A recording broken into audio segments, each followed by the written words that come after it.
So, going through the change of life, it doesn't just change my perception, it changes other people's perception of me, because a lot of people are salient of women's hormones. I mean, our smells change, our timing and behavior and responses to a lot of little tiny things changes.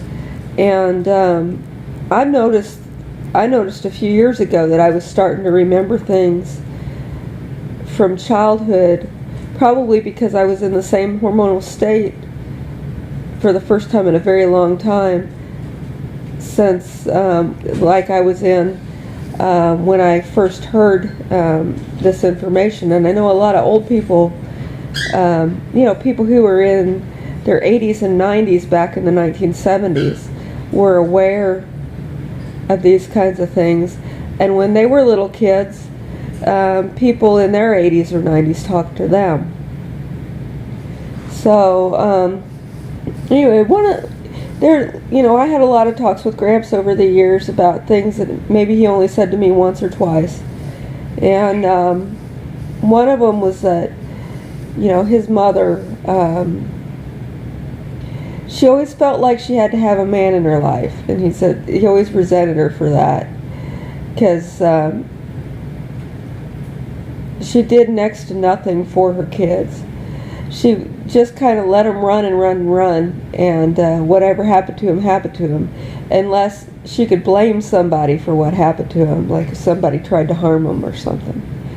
Then she would get all kinds of crazy with them. But eventually,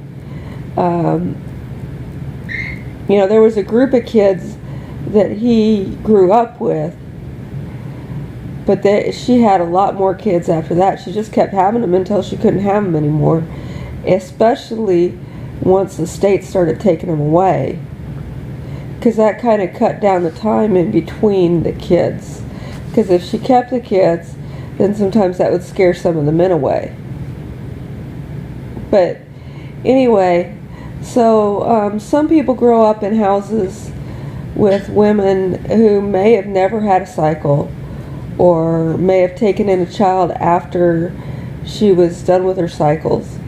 So they just never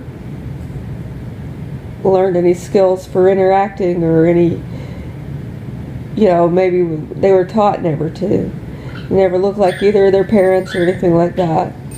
And Gramps said he looked up most of the, as many of those kids as he could find whenever he could. And most was really vague about it, but said they just didn't amount to anything, or weren't anything. But like I said before about not mentioning certain types of people sometimes when they're in the midst of other types of people, and that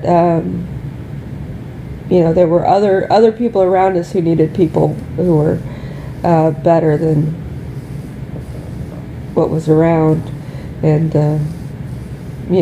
making it hard for them to have, more opportunities, or, talking about stuff that doesn't really exist or something.